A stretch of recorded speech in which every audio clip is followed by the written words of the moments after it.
अस्सलाम वालेकुम जी, मैं हूं Asim Mahmood and you are watching me on something hot. इस चैनल को आप सब्सक्राइब कर दें और don't forget to hit the bell icon. Thank you so much.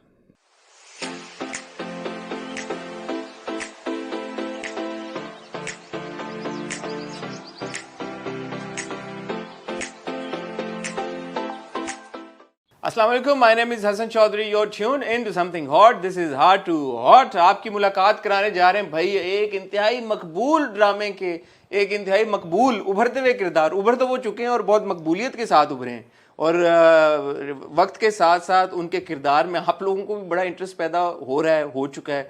हमें भी बड़ा पैदा हो गया है उनके किरदार में इंटरेस्ट। उसकी कुछ वजहात ऐसी भी हैं कि उन्होंने खुद भी उस किरदार के बारे में कुछ बातें की थी कि हम भी बड़ा बेसब्री से इंतज़ार कर रहे थे उनके किरदार का।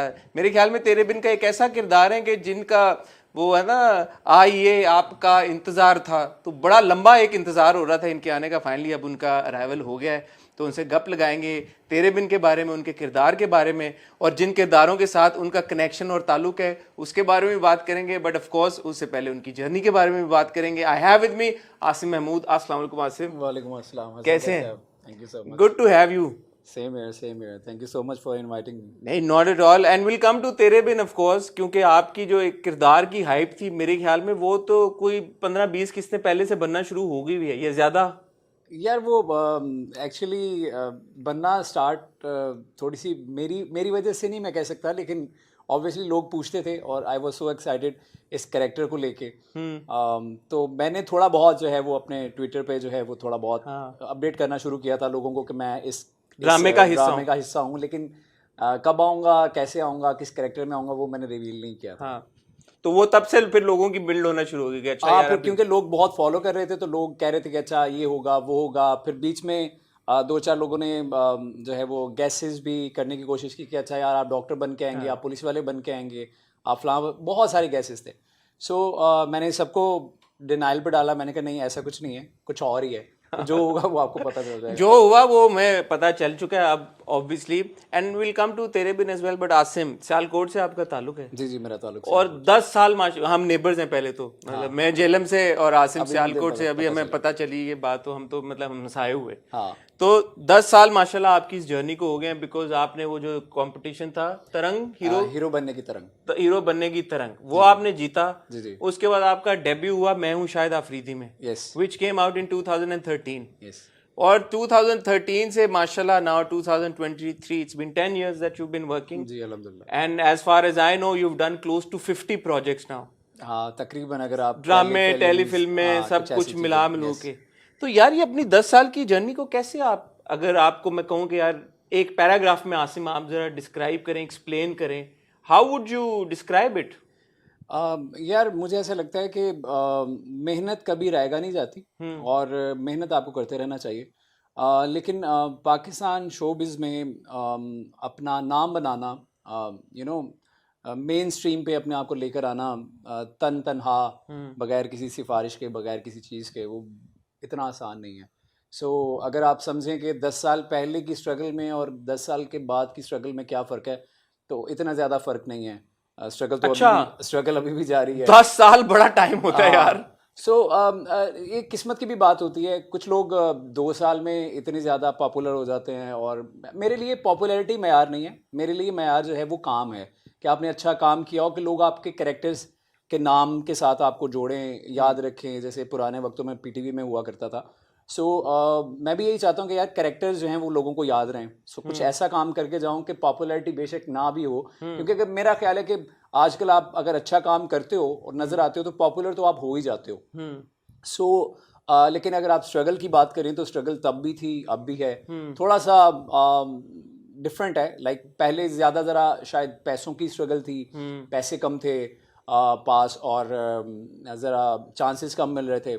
अब शायद चांसेस ज़्यादा मिलते हैं और पैसे भी ठीक हैं अल्हम्दुलिल्लाह। लेकिन यू कैन से कि जो आपकी अंदर की ख्वाहिश होती है ना, कि आपको ये चीज़ मिलनी चाहिए, या आप ये चीज़ डिज़र्व करते हैं, या आप इस तरह का काम कर सकते हैं। सो मे बी उसमें अभी कुछ टाइम है, या मे बी अल्लाह की मर्ज़ी है। तो सुन यारा और रंग महल, ये दो आप कहेंगे कि आपके करियर के बिगर माइलस्टोन्स में से हैं। एग्जैक्टली अब माशाल्लाह अब तेरे बिन हैं? आल्सो नहीं, मैं तेरे बिन पे इसीलिए अभी तक मैं डिस्पाइट डूइंग कुछ चले 50 नहीं भी कहते 40 भी अगर आपने ड्रामे किए हैं और 10 साल आपने इस इंडस्ट्री को दिए हैं, जी। तेरे बिन आने से पहले डिड यू फील कि यार वर यू सेटिस्फाइड कि जो काम आपको मिल रहा है, जो काम आप कर रहे हैं, जो किरदार आप कर रहे हैं, आप खुश थे उससे?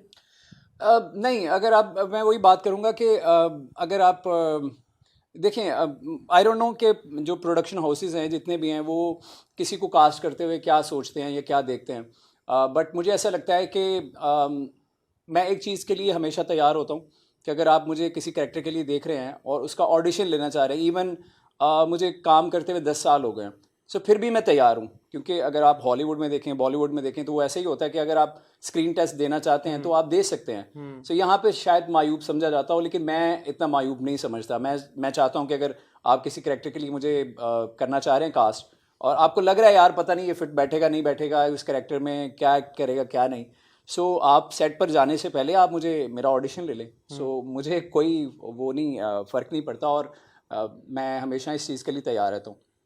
बट ये थोड़ा सा होता है कि यार एक स्टेप्स होते हैं ना, आप पहले आते हो, आपको चांसेस मिलते हैं, फिर हल्का हल्का आप अपने आप को प्रूव करते हो, फिर आप आहिस्ता आहिस्ता ऊपर चढ़ते हो सीढ़ियाँ। तो वो जो सीढ़ियाँ चढ़ने का अमल है ना, वो कहीं ना कहीं रुक जाता है। मेहनत उतनी हो रही होती है, ऐसा नहीं है कि तेरे बिन से पहले या रंग महल से पहले या सुन यारा से पहले मैंने कभी मेहनत नहीं की। वो तो कैरेक्टर्स आपके अच्छे निकल जाते हैं तो आप ज़रा उस चीज़ में ज़्यादा हो जाते हो, लेकिन मेहनत मैं हर प्रोजेक्ट में भी करता हूँ। ये अभी एक और मेरा जियो पे चल रहा है, उसमें भी मैंने उतनी ही मेहनत की है जितनी तेरे बिन में जितनी तेरे बिन में की है। नहीं, तेरे बिन की स्टोरी थोड़ी डिफरेंट है। वो एक कैरेक्टर ऐसा होता है कि जब हम उस पर आएंगे तो आपको मैं उसके बारे में स्टोरी सुनाऊंगा, लेकिन मुझे ऐसा लगता है कि वही जो मैंने स्ट्रगल वाली बात की कि स्ट्रगल पहले भी थी और स्ट्रगल अब भी करनी पड़ती है। सो बहुत मुश्किल होता है कि आप प्रोड्यूसर्स के या डायरेक्टर्स के जहन में एक इम्पैक्ट ऐसा क्रिएट कर दो कि वो आपको आपकी एक्टिंग की वजह से आपको कास्ट करें। सो मैं पिछले कोई 2-3 साल से मैं कैरेक्टर्स ज़्यादा कर रहा हूँ। सिर्फ उसके करने की वजह ये है कि I want to prove myself कि मैं एक बहुत अच्छा एक्टर हूँ। मतलब चलो एक हीरो मटेरियल तो अलग होता है, मेरे ख्याल से हीरो के पास इतना मार्जिन नहीं होता जितना कैरेक्टर्स के पास होता है। बिल्कुल। सो टू प्रूव माई सेल्फ कि मैं एक अच्छा आर्टिस्ट हूँ, आप मुझे कंसिडर करें बड़े लीड में भी। सो मैं कैरेक्टर्स भी करने के लिए तैयार इसलिए हो जाता हूँ कि मुझे प्रूव करना है अपने आप को कि यार मैं एक अच्छा एक्टर हूँ और मुझे आप कंसिडर करें उस चीज़ में। सो कोशिश जारी है, let's see. I am sure जिस किसी ने आपको अभी तेरे बिन में भी देखा है या अगर आपके पिछले काम से फेमिलियर नहीं है, मैंने भी जब तेरे बिन में आपकी परफॉर्मेंस देखी एज फरूक, तो मेरा पहला जो इम्प्रेशन था और रिएक्शन था वो ये था कि okay this guy knows how to act.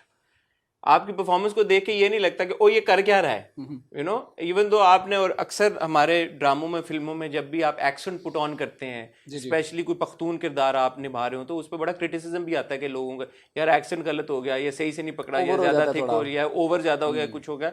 But आपकी परफॉर्मेंस मुझे अच्छी लगी, मैंने कहा यार ठीक है, he is doing a good job. तो मैं आपसे ये सारी सवाल इसलिए पूछ रहा हूँ कि ये 10 साल की जो स्ट्रगल आपकी है, इसमें आई एम श्योर एक्टर्स ने, प्रोड्यूसर्स ने और चैनल्स ने देखा होगा कि यार कि लड़के को एक्टिंग तो आती है, तो अगर आपको आपके हिसाब से रोल नहीं मिले, जाए ट्रेडिशनली स्पीकिंग हम कहते हैं यार लीड नहीं मिला या बड़ा रोल नहीं मिला, तो इसकी क्या वजह हो सकती है? अब मेरा ख्याल है कि मैं सबकी बात नहीं करता। कुछ शायद हमारे यहाँ ना अनफॉर्चुनेटली शायद उन्होंने ना एक क्लासेस शायद बना दी हुई हैं कि ये इस क्लास का एक्टर है और इसको यहीं रखना है, मतलब इस तरह के ही कैरेक्टर्स इसको देने। क्लास को डिफाइन करें। क्लास मीन्स के अगर फर्ज करें मुझे एक मैं लीड कर रहा हूँ और मुझे एक सेकंड लीड भी कोई ऑफर करता है, मैं वो भी कर लेता हूँ, तो मे बी मेरी क्लास जो है वो लीड से निकल के सेकंड लीड में आ जाएगी। कैटेगरी क्लास मतलब कैटेगरी। सो यहाँ क्या होता है कि बहुत सारी ऐसी कॉल्स होती हैं जो मुझे आती हैं, वो शायद किसी और को वो सोचेंगे भी नहीं कॉल करने का। मतलब अगर मुझे एक ऑफर आ रही है किसी कैरेक्टर के लिए, सो वही ऑफर किसी और लड़के को वो ऑफर तक भी नहीं करेंगे, मतलब कॉल करने की जरूरत भी नहीं करेंगे। वो इसलिए कि तो उनको पता है कि यार ये तो इस करेगा कैटेगरी ही में नहीं। डिफाइन हो गया ये। हाँ, मतलब ये तो करेगा ही नहीं, तो ये आसिम है तो ये इसको चलो, और मैं क्यों कर लेता हूँ, फिर वही बात आती है कि आपको लग रहा होता है कि अच्छा यार शायद ये कैरेक्टर ऐसा हो कि जो आपको हेल्प आउट करे इस चीज़ में, आपको प्रूव करवाने के लिए कि यार ओके मैं एक अच्छा एक्टर हूँ, और लोगों के या स्पेशली जो प्रोड्यूसर्स हैं, डायरेक्टर्स हैं, उनके जहन में ये बैठ जाए कि यार ये भी एक अच्छा एक्टर है, सो इसको भी आपको कंसिडर करना चाहिए। सो मे बी ये इशू हो सकता है। ठीक है, मेरा भी यही एक, क्योंकि मुझे बड़ा इंटरेस्ट होता है इस चीज़ में कि लोग 10-10 साल से, 15-15 साल से, 7-7 साल से काम कर रहे हैं, बट वो जिस कैटेगरी में उनको रखा जाता है या जिस सर्टन तरह के किरदारों में उनको कास्ट किया जाता है, उससे कभी बाहर नहीं, वो एक्टर भी नहीं आ पाते, और बाकी जो पूरा हमारा स्ट्रक्चर है, सेटअप है, वो भी यही चाहता है कि यार ये वहीं पे रहें। नहीं, मेरा ख्याल है कि मैं आपकी इस बात से थोड़ा सा डिसएग्री करूंगा कि एक्टर उस क्लास से बाहर आना चाहता है, बेशक वो मैं हूं या कोई और हो, इट डिपेंड अपॉन कि आप उसको अपॉर्चुनिटी वो वाली दे रहे हो कि नहीं दे रहे। लेट्स सपोज अगर मैं अपनी बात करूं या मैं किसी और की बात करूं, अगर आप एक इंसान को कैरेक्टर्स ऑफर कर रहे हो और अगर वो लीड करना चाह रहा है या वो लीड पे डिजर्व करता है, या आप समझते हो यार इसको लीड दे के देखना चाहिए एक दफ़ा, तो एक दफ़ा तो आपको देखना चाहिए कि यार ये लीड में क्या करता है। अगर वो, आप ये सोचें कि अगर वो कैरेक्टर्स में इतनी मेहनत कर रहा है, टाइम पे आ रहा है, टाइम पे जा रहा है, कोई नखरा नहीं, अपने कैरेक्टर्स को खुद बना रहा है, स्क्रिप्ट पहले मंगवा के पढ़ रहा है, वार्डरोब पे खुद वार्डरोब पे थोड़ा सा मतलब प्रॉपर काम कर रहा है, सो ये अगर लड़का या लड़की कैरेक्टर्स में इतनी मेहनत कर रहा है, तो ये अगर इसको लीड मिलेगा तो ये कितनी मेहनत करेगा, सो वो मेहनत का फल भी नजर आएगा। हाँ, वो एक अलग बात है कि अगर कुछ लोगों को ऐसा हुआ है कि वो कैरेक्टर से लीड पे आए हैं, लेकिन अनफॉर्चुनेटली वो कैरेक्टर्स में बहुत हिट रहे हैं, लेकिन वो जैसे लीड में आए हैं वो कंटेंट उनको वैसा नहीं मिला कि वो ऐसा भी हुआ है। हाँ, तो ये होता है। लेकिन आई विश के जो आपको मेहनत करता हुआ नजर आता है उसको, मैं नहीं चाहता कि, मैं नहीं ये कह रहा कि अगर कोई कैरेक्टर कर रहा है तो उसको आप 8 बजे वाला जो स्लॉट है वो लीड पे दे दें।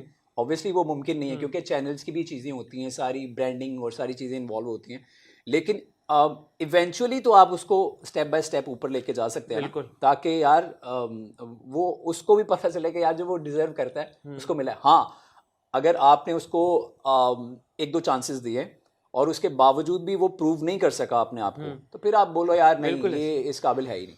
इस बात करने का मकसद भी यही था, ये मैं, हमारे व्यूअर्स जानते हैं मैं इस तरह के सवाल एक्टर से बहुत मुझे कंसर्न होता है, मैं पूछता भी इसलिए हूँ क्योंकि बहुत सारे ऐसे भी स्टार्स होते हैं, एक्टर्स होते हैं जिनको मिलते ही लीड के मौके हैं। जी जी, उनको तो शुरुआत में ही जी कि आओ जी, आ रहे हो, एलो ये लीड है, आप करो, and if they work out great यार, अच्छी बात है अगर वो प्रूव कर देते हैं अपने आप को। कुछ केसेस में वो नहीं प्रूव कर पाते, फिर भी उनको मिलते रहते हैं। ऑन दी अदर हैंड, अगर एक आप जैसा एक्टर है, वो 10 साल से काम कर रहा है और प्रोफेशनली कर रहा है, एक्टिंग तो है ही, स्किल है, बट आपने बिल्कुल सही बात की कि अगले बंदे की प्रोफेशनलिज्म को भी रिवॉर्ड करना चाहिए। अगर वो एफर्ट पुट इन कर रहा है तो श्योर आप एक चले लीड ना भी दें, सपोर्ट एक्टर को एक सेकंड लीड तो देके देखें। इस तरह देखें यार, स्टेप अच्छा, सेकंड लीड अच्छा किया है, मेहनत की है, प्रूव किया, ओके यार चलो अब लीड करके देखो। हमारे यहाँ वो स्ट्रक्चर नहीं है अनफॉर्चुनेटली कि यार कि हाँ ठीक है आप ये कर रहा है 10 साल, इसको इसी में रगड़ा देते रहो, बस ये इस पे ठप्पा लग गया सपोर्ट का, बस इसको सपोर्ट बना के रहो, वो चीज मुझे बॉदर करती है। But anyway, coming to Tere बिन कैसे आया आपके पास, और तेरे बिन आने से पहले क्या career wise what was going on, और आप क्या सोच रहे थे कि यार अब मैंने इसी तरह चलते रहना है, कोई विजन था, क्या था, और किस मौके पे तेरे बिन आया? अच्छा, तेरे बिन से पहले फर्स्ट ऑफ ऑल एक बात तो मैं बहुत कैटेगोरिकली बताना चाहता हूँ कि मेरा अभी तक का जितना भी सफ़र है उसमें सेवन स्काई का बहुत बड़ा हाथ है, क्योंकि सेवन स्काई ने मुझे बहुत अच्छी चीज़ें दी हैं, जो कि जिनमें बहुत सारी चीज़ें बहुत हिट भी गई हैं, कुछ नॉर्मल भी रहती हैं, it's according to the choice के लोगों को क्या पसंद आता है। लेकिन सेवन स्काई ने जैसे रंग महल की मैं बात करूं तो रंग महल वाज द वन के जो अभी भी अगर मैं सिर्फ अपने कैरेक्टर का नाम लिखूं ना सालार और आगे क्वेश्चन मार्क लिखूं तो 200-300 मैसेजेस आ जाएंगे घंटे में कि लोग इतना याद करते हैं। सो दे ट्रस्ट मी अल्हम्दुलिल्लाह एज ए एक्टर कि यार ये एक अच्छा एक्टर है और इसको चांसेस मिलने चाहिए, गुड, और वो देते भी हैं। उसी का सबसे बड़ा सबूत ये है कि तेरे बिन में आप ये देखें कि अगर आप जब तेरे बिन स्टार्ट हुआ था उससे पहले अगर आप देखें जो कास्ट है, यमुना हैं, वहाज हैं, सबीना हैं, और उसके बाद बुशरा आपा हैं, सुहेल भाई हैं, फरहान भाई हैं, बाकी सारे लोग, वो इतनी बड़ी कास्ट है कि आपको कास्ट से ही अंदाज़ा हो जाता है कि यार इसमें अगर बेशक वो एक फ़ारूक का एक कैरेक्टर है, सो उस कैरेक्टर के लिए भी तो वो कंसर्न होंगे ना। और मेरी जब यमुना से बात हुई थी फर्स्ट डे सेट पे, तो यमुना से थोड़ी बहुत हेलो हाय थी मेरी ऑलरेडी। तो मैंने उनसे पूछा, मैंने कहा आप थोड़ा थी कंसर्न? तो उसने कहा हाँ, मैं इस कैरेक्टर को लेकर बहुत कंसर्न थी कि उनके साथ ज़्यादा काम था मेरा, तो उनका बहुत कंसर्न था कि यार पता नहीं कौन सा एक्टर होगा, क्या नहीं होगा। सो जो स्टोरी है मिलने की वो ये थी कि अभी मेरा एक प्ले आ रहा है जियो पे, बोझ, उसमें मैंने नेगेटिव किया है। वही बात आती है कि आपको डिफरेंट चीज़ें करनी पड़ती हैं टू प्रूव योर सेल्फ के यार यू आर समथिंग। सो वो उसका मैं स्क्रिप्ट लेने गया हुआ था और कॉन्ट्रैक्ट साइन करने गया हुआ था। तो उसके फ़ौरन बाद मैं अभी घर भी नहीं पहुंचा, तो उन्होंने, यूनिस भाई ने, सेवन स्काई में होते हैं यूनिस शफी, उन्होंने मुझे कहा कि आसिम ये डेट्स चाहिए। और मेरा सेवन स्काई के साथ ऐसा रिश्ता है फैमिली वाला कि बस वो डेट्स मुझे भेजते हैं, इवन मैं कैरेक्टर्स भी नहीं पूछता उनसे। अच्छा। बाकी जो वो हैं प्रोडक्शन हाउसेज हैं, मैं उनसे पूछता हूँ कि हाँ भी क्या कैरेक्टर है क्या नहीं, मुझे स्क्रिप्ट भिजवाएं। इतना आपका ट्रस्ट है सेवन स्काई पे या सेवन स्काई का आप पे ट्रस्ट है इतना? नहीं, उनका भी है इवेंचुअली, ऑब्वियसली, तभी वो मुझे कंसिडर करते हैं। तो क्या हुआ कि मैं अभी घर भी नहीं पहुंचा था, तो उनकी मुझे डेट्स आई कि आसिम मुझे ये डेट्स चाहिए, तो अवेलेबल हैं। तो मैंने देखी तो 3-4 डेट्स जो थी वो क्लैश कर रही थी, तो मैंने कहा 2-3 डेट्स का इशू होगा। तो कहते हैं नहीं यार ये तो लाजमी चाहिए। अभी मैं एक और कर रहा था जियो का एक प्रोजेक्ट, लेकिन वो सेवन स्काई का नहीं है, वो किसी और का, वो भी आएगा ऑन एयर। तो मैं उन दिनों वो कर रहा था, तो मैंने कहा भाईजान मैं ट्राई करता हूँ ये क्लियर हो जाए। तो खैर उन्होंने मुझे फिर वो एक जो एडी है फरहान खोकर इसका तेरे बिन का, वो पुराना साथी है मेरा, मैंने उसके साथ काम किया हुआ है। सो उसने मुझे कहा कि जानी ये है वो है, तो इस तरह का कैरेक्टर है, तो ये करना है यार, तो ये है। तो मेरी शुरू से लिटरली ख्वाहिश थी कि मैं यमुना के साथ काम करूँ, सजल के साथ भी काम करने की बहुत ख्वाहिश थी, तो वो तो अभी तक पूरी नहीं हुई, लेकिन यमुना के साथ काम करने की ख्वाहिश थी। सो उन्होंने कहा कि जी तकरीबन आपका काम जो है वो यमुना के साथ है, तो मैंने कहा I would love to do. तो उन्होंने कहा कि मैं स्क्रिप्ट भिजवा रहा हूँ तो आप पढ़ लें। अब मैंने स्क्रिप्ट जब पढ़ लिया, अब मेरी डायरेक्टर से बात नहीं हुई, सिराज भाई से बात नहीं हुई, मैंने सिर्फ स्क्रिप्ट पढ़ा है। और जब स्क्रिप्ट मैंने पढ़ा, अब स्क्रिप्ट में जो है वो फ़ारूक को पठान नहीं लिखा हुआ था। अच्छा। हाँ, फ़ारूक पठान नहीं था स्क्रिप्ट में, अकॉर्डिंग टू स्क्रिप्ट। वो नॉर्मल लिखा हुआ था जैसे आपकी उर्दू होती है, या नरेशन में भी वो लिखा होता है ना कि ये पठान होगा, इसकी लुक ये होगी, वो कुछ नहीं लिखा हुआ था।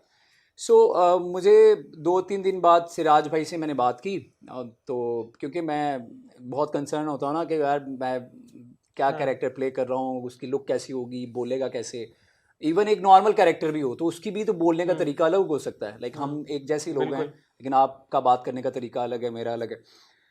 तो मैंने उनको कॉल की, उन्होंने कहा कि वो जानी ये वो इस तरह से बात बहुत मज़े से करते हैं वो सिराज भाई। सो उन्होंने कहा जानी तू इस तरह से कर ले, ये रख ले शलवार कमीज और ऊपर वेस्ट कोट होंगे, ऊपर ये टोपी होगी, और तो ये उनका आइडिया था कि इसको पठान बनाना है? जी, ये क्रेडिट उनका है, मैं उनको ही देना चाहता हूँ।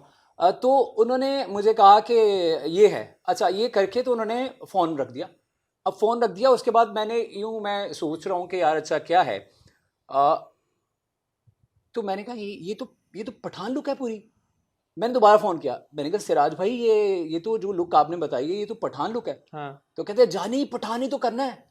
मैंने कहा पक्की बात है? कहते हैं हाँ। अब पठान की स्टोरी है कि पठान करने का मेरा बहुत अरसे से शौक था, लेकिन आप नॉर्मली जो ड्रामाज में देखते हैं वो पठान ज़्यादा कॉमिक होते हैं, तो मुझे कॉमिक करने का बहुत शौक होता था कि पठान को मैं कॉमिक वे में करूं। इवन मेरे एक दोस्त हैं शकील भाई, उनकी बर्थडे थी, तो उनकी बर्थडे पे सबने वीडियोस बनाई थी जो हमने प्रोजेक्टर पे उनकी बर्थडे वाले दिन वो चलाई और देखी किसने कैसे विश किया। तो उसमें मैंने पठान का, लेकिन वो बहुत लाउड था, वाह माड़ा तुम क्या कर रहे हैं, तुम्हारा बर्थ, इस तरह से। सो खैर वो शौक था मुझे। तो मैंने कहा यार ये तो सोने पे सुहागा है, क्योंकि एक कैरेक्टर बहुत अच्छा लिखा हुआ है, नूरा मखदूम ने जो ये वाला कैरेक्टर लिखा हुआ है ये बहुत मज़े का लिखा हुआ है। और प्लस ये है कि इसको अगर मैं उसमें करूँगा पठान में, तो ये तो डबल मज़ा आएगा। सो मैंने उस पर ज़्यादा मेहनत की, और मैंने स्क्रिप्ट को तकरीबन अपने सीन्स को मैंने, मेरा ख्याल है कोई 7-8 मरतबा पढ़ा होगा। 7-8 मरतबा। कितनी किस्तें थी? यार ये ना एक अलग यार ये तो बता देना यार। अच्छा, ऑन पेपर तो 4 थी आपकी 4 किस्तों में पेरिस थी। हाँ, ऑन पेपर सुन लो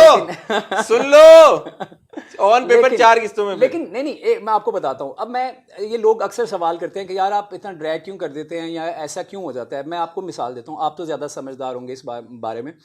मुझे ऐसा लगता है कि जैसे एक पेज पे लिखा हुआ है, एक पेज एक है, उस पर लिखा हुआ है कि लड़का यहाँ से निकलता है, वो यहाँ जाता है, वहाँ रुकता है, वहाँ वो पान खाता है, वहाँ से निकलता है, वो बैठता है, फिर आगे जाता है, फिर उसको लड़के मिल जाते हैं, फिर रास्ता पूछते हैं।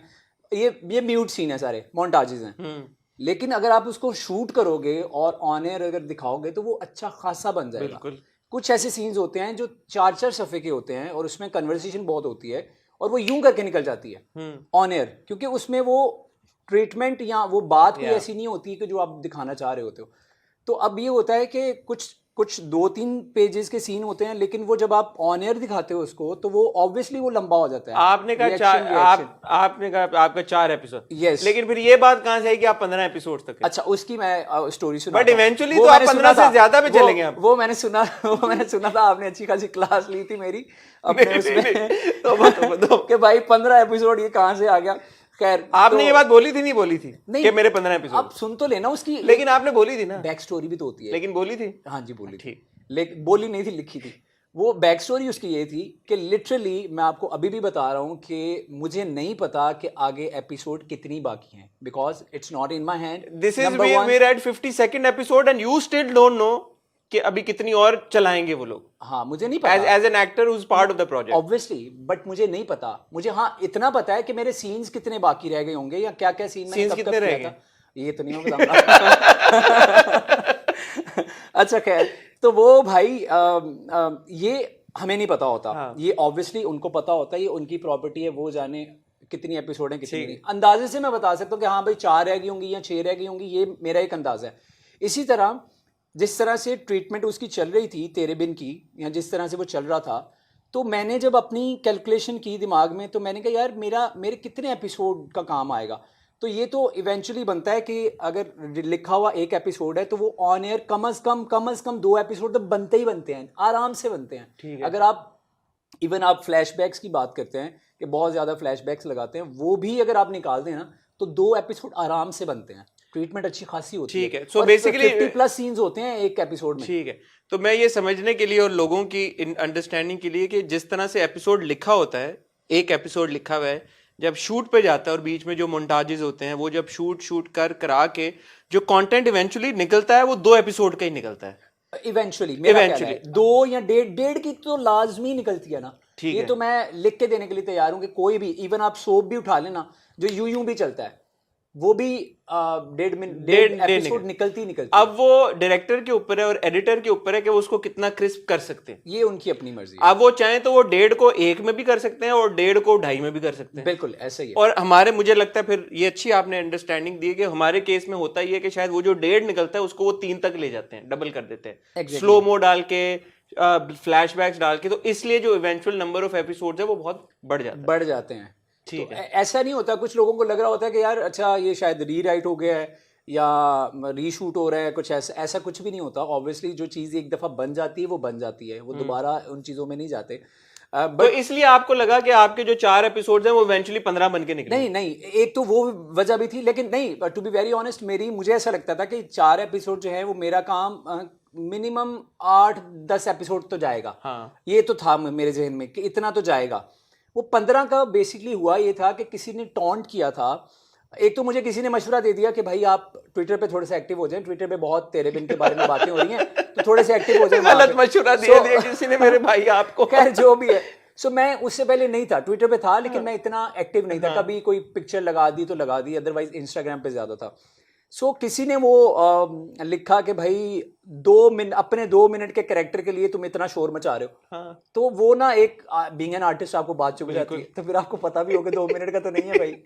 खैर वो उस पे ना मैंने ऐसे लिख दिया, मतलब वो कोई प्री प्लान नहीं था ना, मुझे लिटरली पता था कि भाई कितने एपिसोड हैं कितने नहीं, अभी भी नहीं पता। आप देखें अभी थोड़े से रह गए फिर भी नहीं पता। सो मैंने ऐसे लिख दिया, मैंने कहा नॉट 2 मिनट्स 15 एपिसोड्स, तो मैंने ऐसे लिख दिया। अब वो बात वायरल हो गई वहाँ पे ही ट्विटर पे, और शायद मेरे ख्याल से ऑफिस तक भी पहुंची है वो। फोन आया फिर? नहीं, फोन आया था मुझे मैरी आपी का, लेकिन वो इतना नहीं था, वो खैर बचत वाला प्रोग्राम था। सो वो मैंने खैर बात क्लियर की, मैंने कहा मेरा कोई मकसद नहीं था वो लिखने का। ऑब्वियसली एक चीज़ मुझे पता ही नहीं है तो मैं कैसे उसको लिख सकता हूँ कि हाँ भाई या तो मुझे पता हो, और वो इत्तेफाक है कि अगर वो इतने बन जाएं तो वो अलग बात है, वो इत्तेफाक होगा, अदरवाइज लिटरली मेरे तो ख्याल में अगर आप 15 की जगह 20 कहते तो भी 20 बन जाते। वो आपकी बात सच होगी कहीं भी, क्योंकि कितने हो गए? 4 तो हो चुके, 4 2 कितने हो गए? 2 इस हफ्ते के, 2 से पिछले हफ्ते के, और 2 से पिछले हफ्ते के, तो 6 तो हो गए हैं। 6 तो हो गए, 6 तो हो गए हैं, तो अगर 2 इस हफ्ते के आप लगा लें 8 तो हो ही गए ना। 8 तो हो जाएगा, और अगले हफ्ते के भी 2 लगा दें 10 तो हो ही गए। चलें 10 तो सही हो ही गए। 10 तो हो ही गए ना, तो ठीक है, हो गया, आपकी बात सच होगी फिर। नहीं, लेकिन वो बात लिखने का मकसद ये नहीं था कि भाई कॉन्टेक्स्ट समझ में आ गया। हाँ हाँ एग्जैक्टली, वो बेसिकली एक बात चुप गई थी किसी को, मुझे किसी की, तो वो बीइंग एन आर्टिस्ट मुझे लगा, मैंने कहा अच्छा यार इतना इतना ट्रोल करते हैं जो आर्टिस्ट होते हैं अपने, जो लिखने वाले होते हैं या चाहने वाले होते हैं। मैंने तो ट्रोल ही नहीं किया, मैंने तो सिर्फ ये लिखा है भाई 2 मिनट नहीं 15 एपिसोड। और मेरे लिखने से क्या होता है, अगर मैं 15 की बजाय मैं लिख देता 100 एपिसोड, तो आपके लिखने से क्या नहीं हुआ? आपके 15 कहने से लोगों ने क्या क्या उसकी असेसमेंट निकाल ली, क्या क्या कंक्लूजन ड्रॉ कर ली, क्योंकि वो डायरेक्ट इम्पैक्ट तो ड्रामे पे गया ना, कि अगर 15 एपिसोड सिर्फ फरूक के आने के बाद होंगे तो भाई कहानी कहाँ जाएगी फिर? And people will also not entirely wrong. तो मेरा नहीं ख्याल, आपको नहीं लगता कि जो जिसने ड्रामा देखना है उसने देखना ही देखना है? मेरा नहीं ख्याल। देखते हैं यार, मेरा नहीं अभी अभी आप मुझे ये बताएं कि अभी बड़े लोग हैं जिन्होंने छोड़ दिया देखना तेरे बिन। नहीं देखते हैं लोग, मेरे ख्याल है देखते बहुत हैं, रेटिंग पे भी नहीं फर्क आया, अभी 18 पॉइंट समथिंग आई है रेटिंग।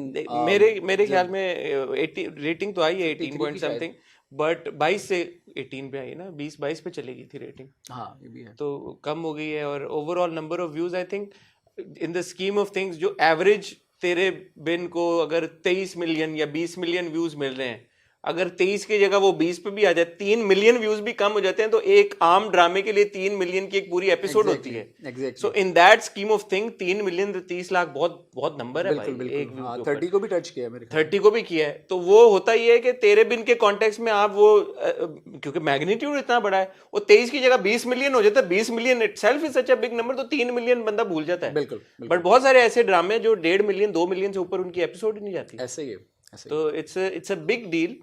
जब आपको मिल गया तेरे बिन और आपकी सिराज भाई से बात भी हो गई और ये लुक भी क्रिएट हो गई, इसके अलावा आपने जब आप फ्लोर पे गए, आपने अपने कैरेक्टर को लेके कुछ सोचा था? उसके पीछे थॉट थी डायरेक्टर की तरफ से, राइटर की तरफ से, प्रोड्यूसर्स की तरफ से, कि यार कि ये एक बड़े इंपॉर्टेंट मोड पे इस कहानी में इंट्रोड्यूस होने जा रहा है, इससे इस किरदार से हमने ये काम लेने हैं, या जो लिखा गया था वही आपने किया और बस करके ख़त्म?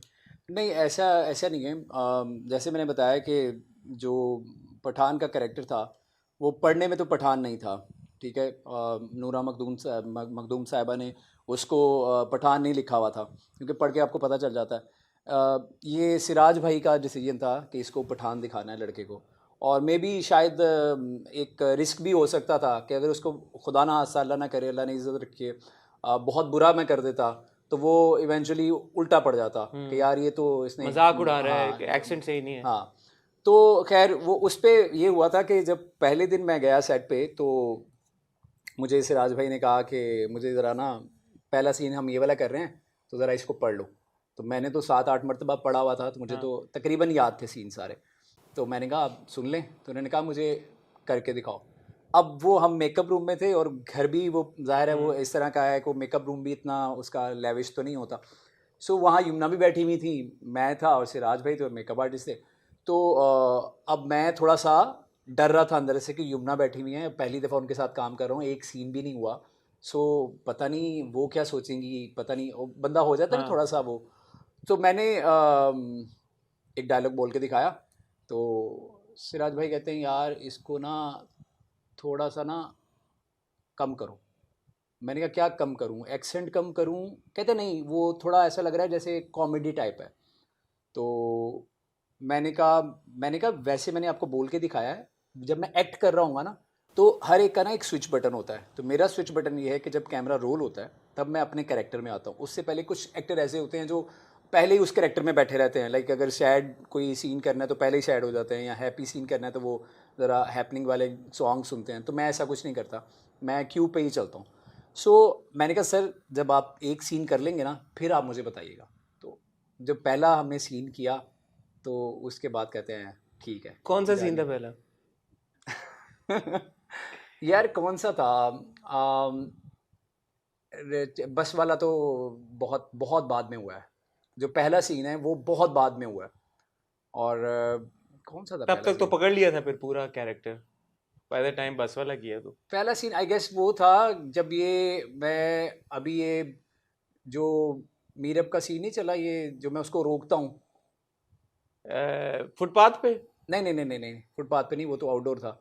जब वो मैं कहता हूँ घर से निकल जाओ और वो वहां पे कहती है रोको इसको। हाँ हाँ हाँ हाँ और वो हाँ मैं उसको रोकने गया हाँ हूँ। हाँ हाँ तो हाँ। वो जो रोकने गया हूँ ना वो पहला सीन था। अच्छा सो इवेंचुअली वो जब उन्होंने सुना तो कहते हैं ठीक है बस ऐसे ही रखना है इसको। अच्छा आसिम, अब एक बात बताएं, तेरे बिन को लेके एक बहुत बड़ी एक कंट्रोवर्सी कह लें, एक बड़ा एक मुद्दा उठा के यार कि इसमें जी मैरिटल रेप दिखाया गया है, और फिर जी जब वो एपिसोड इवेंचुअली हमने देखी तो उन्होंने ऐसा लगा कि वॉइस ओवर के साथ उस पूरी चीज़ को ख़त्म कर दिया और ये दिखाया कि ये इनकी मर्ज़ी से एक इनकी इंटीमेट एक मोमेंट होती है, उसके बाद मीरब घर छोड़ के चली गई है।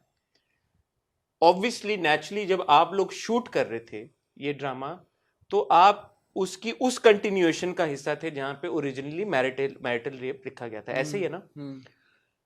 अब जब आप ड्रामा देख रहे हैं, आप देखते होंगे जो फीडबैक आ रहा होता है, आपको कहानी की समझ as an actor as an actor whose played that character जो कि इस वक्त कहानी के फोकस में बड़ा जिसका इंपॉर्टेंट रोल है, आपको समझ आ रही होती है कि ये क्या हो रहा है अब कहानी में? Is it making sense to you? नहीं देखें, दो चीज़ें होती हैं। पहली बात तो ये है कि आप एज ए व्यूअर देख रहे हो, ठीक है। दूसरी बात होती है कि आप एज एन एक्टर देख रहे हो। तो अगर आप एज एन एक्टर देखोगे ना, अगर आप जिस तरह से दिखाया जा रहा है कि दोनों की मर्ज़ी से सारी चीज़ें हो रही हैं और सारी चीज़ें हो रही हैं, तो उस सूरत में भी ज़रूरी नहीं है कि सिर्फ ये इस बात को मुद्दा बना के या इस बात को पकड़ के आप बैठेंगे यार ये तो अगर मर्जी से हुआ है तो फिर क्यों भाग रहे हैं एक दूसरे से। हाँ। सिर्फ वो वजह नहीं हो सकती। आप देखें उससे पहले जो सीन आया है, हया का उसको हक करना वो छोटी चीज़ नहीं है। और इवेंचुअली अगर आप उससे पीछे वाली इतनी बड़ी एपिसोड्स में चीज भी देखें, तो नहीं है ना आसिम कि वो अब मतलब प्रेग्नेंट थी और वो सड़कों पे फिरती रही है, वो एक चकले तक पहुंच गई है गेस्ट हाउस से जहाँ पे फरूख ने उसको बचाया है। उसकी अपनी सिक्योरिटी, उसके बच्चे की सिक्योरिटी, 1.5 लाख रुपया डिलीवरी के लिए उसके पास नहीं था, इतने बड़े खानदान से आई है, तो इतनी भी बिग डील नहीं थी कि वो मतलब सिर्फ इस बेसिस के ऊपर कि हाँ हया ने आके मुर्सिम को हक किया, जिसके बाद they actually had a night of consensual passion making. मुझे ऐसा लगता है कि देखें जब आप किसी ड्रामे को रियलिटी के पॉइंट ऑफ व्यू से देखते हैं ना, तो फिर तो मैं आपको कोई 1001 गलतियां भी निकाल के दिखा नहीं सकता बट हूं। लेकिन आसिम ड्रामे की भी क्या रियलिटी है अब? नहीं, ड्रामे को फिर अगर आप फिक्शनल वे में देखते हैं ना तो बहुत सारी चीजें अज्यूम करनी पड़ती। क्या ये सच है आपने और यमुना ने कुछ सीन्स रीशूट किए हैं? यार देखें, पहली बात तो ये होती है कि कुछ चीज़ें ना प्रोडक्शन हाउस की इमानत होती हैं, हाँ। ठीक है, और ये वो बेहतर बता सकते हैं। ठीक है। तो आप, मेरा ख्याल है इस बारे में जो भी पूछना है वो सेवन स्काई से पूछें, ठीक है। या डायरेक्टर से पूछें, या वो जो हमारे मोहतरम प्रोड्यूसर्स हैं, अब्दुल्ला भाई हैं, असद भाई हैं, वो बेहतर जवाब दे सकते हैं। ठीक है, ये वाला सवाल हम उनसे पूछ लेंगे।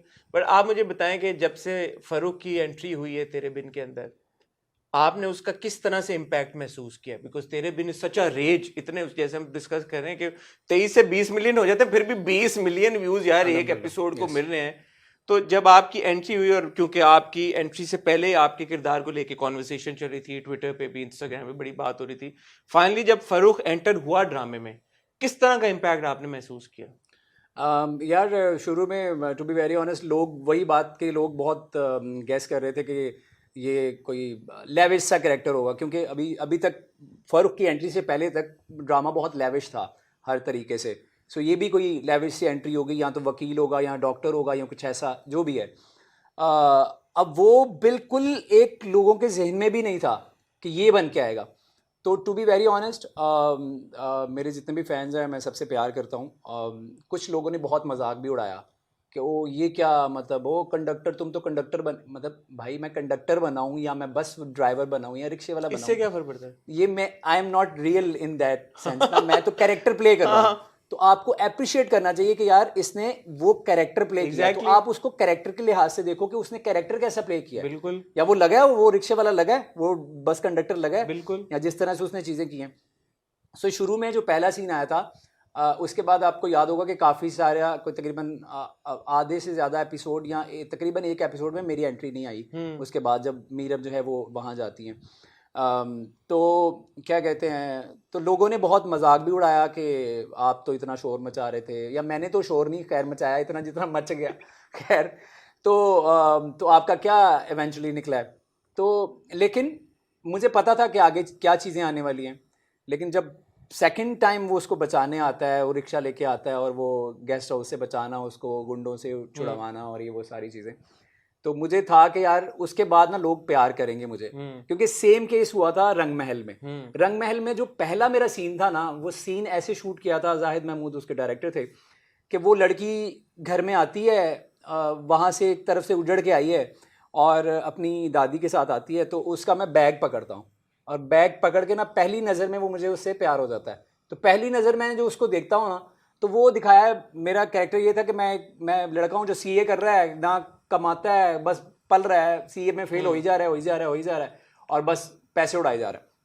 लेकिन अच्छा लड़का है, लेकिन पहनता क्या है, जीन्स और शर्ट पहनता है बस बाहर, कोई हेयर स्टाइल नहीं, कोई सादा सा लड़का होता है। तो वो शुरू में लोगों ने उसको भी बहुत क्रिटिसाइज किया था कि ये क्या गंदा सा लड़का, ये वो मोहल्ले का लड़का दिखाया हुआ है, मोहल्लेदार, ये क्या करेगा, ये वो, इसकी नज़र उस लड़की पे है, ये गंदी नज़र है इसकी, ये है वो है। बट इवेंचुअली उसका भी मुझे पता था क्या इम्पैक्ट है। वो फिर ऐसा इम्पैक्ट होके आया कि वही लड़का जो है वो एक दिन जो है वो सीईओ बन जाता है कंपनी का, सीए पूरा कर लेता है और उसकी ड्रेसिंग चेंज, ग्लासेस लग जाते हैं उसको, तो पूरा एक ट्रांसफॉर्मेशन थी। तो लोगों को बहुत पसंद आया था। फरूख दिल के साथ भी यही था कि मुझे पता था कि स्टार्ट में तो लोग बोलेंगे यार इसने चेन ले ली इसकी, ठीक है, और ये क्या, वो कुछ लोग कह रहे हैं जी पठान तो ऐसे होते ही नहीं है, ये है वो, आजकल तो सब भाई चलता है। बात ये है, सिंपल सी बात देखें यार, वो प्रोफेशनल एक कंडक्टर है, उसने भाई पैसे लेने हैं और आगे जमा करवाने हैं। उसने कहा जी वो तो जानता ही नहीं है कि इसके साथ हुआ क्या है क्या नहीं। उसने कहा जी पैसे निकालो, उसने कहा पैसे नहीं है, उसने कहा ओए रोको, निकालो इसको। ऐसे ही होता है ना, आप बैठ के दिखाएंगे कभी फ्री कहीं पे। तो उसने कहा कि ये लो, तो उसने कहा अच्छा ये क्या है जी, उसने कहा मेरे पास यही है। तो उसने कहा पता नहीं, बाद में भी तो कहता ना कि पता नहीं सोने का कि नहीं असली है कि नहीं नकली है। तो उसने किया क्या, वो चेन बेच के रक्षा ले लिया? नहीं, आप देखें आगे क्या होता है। क्या अभी आगे होना और कुछ नहीं, हाँ थोड़ा बहुत तो होगा ही। क्योंकि नहीं, हम तो कह रहे थे वो बस कंडक्टरी कर रहा था, फिर उसने रक्षा चलाना शुरू कर दिया। नहीं, वो बेसिकली ना, आपने सही उसको एलेबोरेट किया था।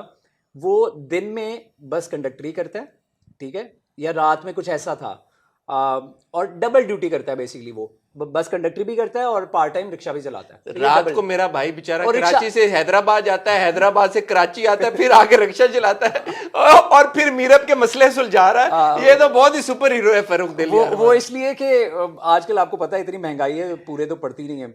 सो वो और सॉरी आपकी बात कर रहा हूँ, उसके बाद मीरब को उसकी अपॉइंटमेंट्स गायनेकोलॉजिस्ट के पास भी लेके जा रहा है वो। माइंडेड के जो फारूक दिल का रिक्शा है वो उसके अपने पैसों का है। अपने पैसों? नहीं, वो तो वेरी इनकरेजिंग। ये आप कल चलाएंगे ना? कल चलाएंगे, ठीक है, और परसों आएगी ना एपिसोड। तो परसों के बाद भी आपको, परसों पता चल जाएगा आपको क्या कि इसने क्या किया, चेन का क्या किया। अच्छा, तो फिर मैं नहीं कहूंगा आप रिवील करें अभी। नहीं, मैं रिवील नहीं कर रहा ना, मैं वही तो कह रहा हूँ कि आपने देखा तो यानी कि इसकी बात है, इसकी लॉजिक है कि आपको पता लॉजिक है। यस, क्योंकि विदाउट लॉजिक वो क्यों दिखाएंगे। अब वो ये भी कह सकता था कि ये तो ना बोले आसिफ यार, ये तो ना बोले कि विदाउट लॉजिक वो क्यों ना, क्योंकि बहुत सारी चीजें दिखाई उन्होंने जिसकी लॉजिक। यार बात वही आती है कि देखिए, अगर आप एक क्रिटिकल पॉइंट ऑफ व्यू से अगर देखेंगे किसी चीज को, तो आप, मैं कह रहा हूँ, मैं 10 चीजें निकाल सकता हूँ। किसी सुपर डुपर हिट फिल्म आप देख लें, एवाटार है, आप देखें यूट्यूब पे। तो मैंने डिसएग्री थोड़ी कि लोग तो टाइटैनिक से भी निकालते हैं। exactly. लोग कहते हैं टाइटैनिक वो दरवाजे पे नहीं चढ़ सका, वो आज तक जब उस पे बात होती है तो इलॉजिकल बात थी। तो ये तो ना बोले ना कि होती रहती है बातें। कुछ चीजों की बहुत अच्छी लॉजिक है, और बहुत अच्छी लॉजिक है। तो ये हमें पता लग जाएगा कि उसने जो गोल्ड की चेन ली उसका उसने क्या किया, अब वो पता चल जाएगा। ठीक है, यानी कि ये हमें एक इंडिकेशन होगी कि फरूख दिल एक अच्छे दिल का मालिक है इंशाल्लाह। ऐसा नहीं है कि वो उसको जाया कर देगा इंशाल्लाह। जो मैं इम्पैक्ट की बात कर रहा था, but in terms of like you know, जब एक एक्टर एक इनक्रेडिबली पॉपुलर ड्रामे का हिस्सा होता है और उसका किरदार आता है, सोशल मीडिया फॉलोइंग XYZ, इन पे कोई फर्क पड़ा है? आपकी परफॉर्मेंस थोड़ी ज्यादा लोगों ने देखी तो ज्यादा अप्रिशिएट की, यार no is a very good talented actor, इस तरह का कुछ हुआ है? टू बी वेरी ऑनेस्ट, मैं सोशल मीडिया पे इतना इम्पैक्ट पड़े ना पड़े मुझे इससे फ़र्क नहीं पड़ता, बिकॉज आप आजकल फॉलोअर्स खरीद भी सकते हो। कितने सेलिब्रिटीज़ ऐसे हैं माशाल्लाह उन्होंने फॉलोअर्स खरीदे हुए हैं, तो मुझे फेक सेटिस्फेक्शन तो चाहिए नहीं होती। मेरा इम्पैक्ट मुझे वो चीज़ नज़र आती है कि देखें फैंस जो हैं वो तो आपको याद करेंगे, आप अच्छे हैं, आप इवन अगर कोई नेगेटिव कैरेक्टर भी होगा तो हया के फॉलोअर्स नहीं बढ़े होंगे क्या? हालांकि उसने नेगेटिव किया है लेकिन उसने बहुत अच्छा काम किया, लेकिन फॉलोअर्स तो बढ़ते रहते हैं। फॉलोअर्स से फ़र्क नहीं पड़ता, फ़र्क ये पड़ता है कि आपकी एक्टिंग को पसंद किया जाए, आपने जो काम किया है उसको पसंद किया जाए, उसकी बेस पे आपको आगे मिलने वाला काम जो है उस पर क्या फ़र्क पड़ रहा है, मेरे लिए ये ज़्यादा इंपॉर्टेंट। ये पड़ा फर्क? ये फील किया आपने फर्क? अभी नहीं पड़ा आई गेस के टू सोन अभी 4 किस्तें। हाँ, अभी नहीं पड़ा। और 2 इंसान ऐसे हैं जिन्होंने मुझे पर्सनली फ़ोन करके मैसेजेस करके मुझे अप्रिशिएट किया और मुझे बहुत अच्छा लगा कि मेरी ज़िंदगी में जब से मैं काम कर रहा हूँ पहली दफ़ा ऐसा हुआ है कि किसी एक्टर्स ने मुझे अप्रिशिएट किया है। एक का नाम है समी खान, उन्होंने मुझे फ़ोन किया, मैसेज किया कि यार तुमने बहुत अच्छा किया है, जब वो रिक्शे वाला सीन जब मैं इसको मीरब को बचाता हूँ। और दूसरे हैं सलीम शेख, उन्होंने भी मुझे फ़ोन करके स्पेशली मुझे, तो मेरा दिल इतने से इतना बड़ा हो गया कि यार जो आपकी जो बरादरी के लोग होते हैं वो जब आपको देखते हैं और वो अप्रिशिएट करते हैं तो वो दिल बड़ा हो जाता है। और ये भी पता चला कि देख रहे हैं सब। हाँ, देख तो रहे हैं Tere Bin everybody is watching. Exactly, everybody is watching. Farooq इतना इमोशनल क्यों है? जब वो ये अभी पिछले एपिसोड में बड़ी इस पे बात हुई कि फरूक ने आंसू आ गए मीरब को लेके, उसके आंखों में इतना क्यों इमोशनल हो गया मीरब को लेकर? और दूसरा आमना ने भी एक बड़ा अच्छा पॉइंट रेज किया, उन्होंने कहा कि मीरब को कभी ये बीबी या मीरब बीबी कह के नहीं रेफर करता, या ये नहीं कहता कि you know as a brother I am here. तो फरूक के दिमाग में मीरब को लेके कोई खास आइडिया है, कोई क्या है वो? अच्छा, पहली बात तो ये है कि जो आंसू है ना, वो आंसू ज़रूरी नहीं है जो लोगों को लग रहा है, या मे बी वो आगे जाके सच भी हो या झूठ भी हो। मैं क्योंकि थोड़ी सी वो एक रहने देना चाह रहा हूँ कि लोगों को सस्पेंस में रहे लोग। आंसू 2 वजह से आ सकते हैं। नंबर 1, जो लोग फ़र्ज़ करें एज्यूम कर रहे हैं कि यार इसके दिल में कुछ है मीरब के लिए, फ़रूक दिल में। तो दूसरी चीज़ ये है कि एक आप चीज़ सोचें, फ़रूक दिल उसकी मदद करता है, एक इंसान की मदद करता है, अपने हमसाये के घर में आके जो खाला खालू उसके बने हुए हैं उनके घर पे आके उनकी मिन्नतें करता है। वो डायलॉग सुना होगा जब वो बोलता है कि यार रात में अकेली कहाँ जाएगी तो प्लीज़, तो वो रखवाता है वहाँ पे। वो 3-4 दफ़ा उससे पूछता भी है जब वो उससे मिलकर आता है मुर्तसिम से, और आके बोलता है कि मुर्तसिम खान कौन है। बड़े मतलब स्ट्रेट अवे तरीके से उसने पूछा था कि कौन है ये, तो उसने तब भी नहीं बताया, आगे जाके भी नहीं कुछ बताया, ना खाला को बताया ना मुझे बताया। तो इवेंचुअली ये है कि जब पता चला कि ये तो प्रेग्नेंट है, तो तब हमें जाके पता चलता है, तो उसको अफसोस इस बात का है कि यार एक बंदी की हमने इतनी हेल्प की है, इतना उसको वो किया है, मतलब प्रोटेक्ट किया है, यहाँ लेकर आए हैं, सब कुछ किया है, उसके बावजूद भी इतना बड़ा सच हमसे छुपा है कि मतलब जो रिवील भी हो सकता था, खैर उसको भी नहीं पता था कि ये हो जाएगा, लेकिन इतना बड़ा सच छुपाया। एक तो वो वजह हो सकती है उसके सैड होने की। दूसरी वजह ये थी कि जब वो ज़्यादा हाइपर होता है या ज़्यादा उसके आंसू निकलते हैं, उस बात पे निकलते हैं जब उसको बोलती है कि तुम्हारी हैसियत क्या है, कौन हो तुम भाई, तुम मुझसे क्यों सवाल कर रहे हो। सही तो कहती वो सही कहती है, लेकिन फरूक दिल भी ये कहता है कि भाई अच्छा तुम्हें अब याद आ रहा है मैं कौन हूँ, तो मैं वो जो तुम्हें उस रात अंधेरी रात से उठा के लेकर आया था, तो तुम मुझे पूछ रही हो कि मैं कौन हूँ। तो वो ये वजह थी जो वो रो रहा है। ठीक है, तो आपको नहीं लगा ज्यादा इमोशनल हो गया? आपको लगा कि सही था? सही था। यमुना और वहाज के साथ काम करने का आपका एक्सपीरियंस कैसा था? यार बहुत अच्छा था। वहाज के साथ मैंने पहले भी किया हुआ है, इश्क जलेबी एक प्ले था वहाज का, तो उसमें एक प्ले ने भाई फिर सारे इश्क जलेबी बहुत पॉपुलर प्ले था, सबने देखा, सबने बड़ा एंजॉय किया। मैं वैसे बात कर रहा हूँ यार, आप इसको वो ना बनाओ, लोग बड़ा भाई, मैं उसका हिस्सा था यार, मुझे इसीलिए मैं कह रहा हूँ बहुत पॉपुलर था भाई, खुदा का वास्ता देखा हुआ है, मुझे पता आप थे जलेबी। मैं ये कह रहा हूँ बहुत फंसाते हैं सवालों में, मैं खुद बच रहा हूँ भाई, इसलिए मैं ये कह रहा हूँ। मैं सिंपल वे में एक बात बोल रहा हूँ कि एक प्ले था, जैसे मैं एक बोलूँ कि यार एक मैं मतलब वो अपने ही मैं project आपको की- नहीं कह रहा, उससे ये लग रहा है कि शायद मुझे नहीं पता था कि आप इश्क नहीं जलेबी। मैंने देखा हाँ, वेज इश्क जलेबी एक बहुत पॉपुलर प्ले था। मैं उसका हिस्सा हूँ, और उसमें जो मैंने कैरेक्टर प्ले किया था हाँ। वो भी अगर आपने देखा हो या अगर नहीं देखा तो देखा देखिएगा। देखा। तो वो एक गुल्लू चौधरी का एक कैरेक्टर था जो पंजाबी में बात करता है, पंजाबी एक्सेंट में सारा। तो वो भी मैंने बहुत दिल से किया था। सो उसमें वहाज के साथ मैं काम कर चुका था। उसमें भी कम काम था मेरा, लेकिन बहुत मज़े का काम था। वो इसीलिए किया था कि वही बात आती है कि यार I want to prove myself कि यार मैं कर सकता हूँ डिफरेंट चीज़ें। तो खैर वो वहाज के साथ तो तब किया हुआ था, और वहाज से पहले भी अच्छी खासी सलाम दुआ थी, मुलाकात इतनी ज़्यादा नहीं होती थी। लेकिन यमुना के साथ जो है वो पहली दफ़ा काम किया और बहुत मज़ा आया लिटरली, क्योंकि ज़्यादा काम मेरा यमुना के साथ है, वहाज के साथ तो दो तीन सीन है। तो यमुना के साथ काम करके बहुत मज़ा आया। उनकी अच्छी बात यह है कि वो मतलब ज़ाहिर है वो बड़ी आर्टिस्ट हैं, स्पेस देती हैं आपको ना, कि आप अगर ये करना चाह रहे हो। तो मैं मतलब एक दो सीन में तो शुरू में मुझे थोड़ा सा था कि यार मैं मतलब पूछूं ना पूछूं क्या है। तो जब थोड़ा सा एक दो सीन कर लिए उसके बाद मैं, अगर मुझे कुछ बोलना भी होता था ना आगे, मतलब बहुत सारे जुमले ऐसे हैं जो मैंने खुद ऐड किए हैं, बीइंग ए पठान, कि अगर पठान बोलेगा तो वो कैसे बोलेगा और ये क्या ऐड करेगा। तो कुछ चीज़ें मैंने खुद ऐड की थी, तो वो मैं उनसे कह देता था कि मैं ये ऐड कर लूँ तो आप इस तरह से कर लीजिएगा। तो वो बहुत हेल्पफुल थी और बड़ा मज़ा आया उनके साथ काम करके। Good good. अब ये आपसे सवाल पूछूं या इस सवाल पूछने का कोई आपको लगता है तुक नहीं होगा कि कितनी किस्तें रह गई? कोई तुक नहीं है, क्योंकि पहली बात तो ये है कि खुदा की कसम मुझे नहीं पता खुदा की कसम मुझे नहीं पता कितनी रह गई हैं। लेकिन एक देखें, अंदाज़ा होता है, हर एक का अंदाज़ा होता है, आपका भी होगा कि जहाँ तक स्टोरी पहुँच गई है। आप अभी अपने रिव्यू में बोल रहे थे कि यार 2-4 रह गई हैं या 6 रह गई हैं।